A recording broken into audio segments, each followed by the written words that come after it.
Yon guys, makuliton nga na digdi si Chahilda. Kaya syempre sinurug-surugan mo yan dyan ni Carmelia House. So hamag ka, makuliton ka, mo yan sa imo. Buta digdi guys, habang nag-aarayutan kami hamag naklod day ni biglang madulag. Pero maringani natin makanya dyan sa udo-udo ko. Kaya syempre magagadan siya dyan. Tapos iniman si Lilia guys, madulag pa ko ta. Maringay, sinakob ka sa liog. Tapos digdi guys, gari naman inibuha si Yuzong Marcos. Daraguso na kami, burin ni ina niya. Pero syempre pinala ko dyan na may kasabay na udo-udo. Kaya buli ni ina niya, nagwara-ira. Tapos digdi guys, gari day ko trip ang hiro-hiroon kay ni Chahilda.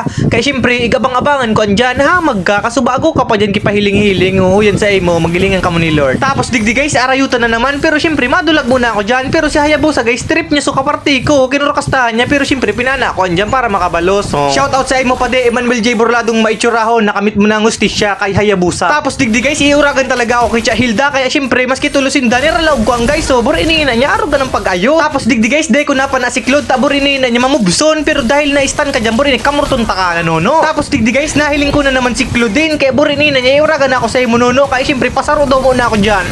Si Ramstan ang lanet, boboy. Tapos digdi guys, ano man daw ang naisipan kay ni Lilia, ta nagluluwas habang nag-uuran kipana. Kaya burinina niya, gadan kalugod nono ko. Tapos iniman guys, si Chahilda, burinina niya, di talagang hidap. Kaya syempre, pinaraso ko na dyan, burinina niya. Tapos digdi guys, gari minamatapasan na si Hayabusa, kaya syempre, pinakaturog ko munaan. Tapos naubos na dyan guys ni Karina, tapos syempre, digdi, nakuha mo na ang kampyonato.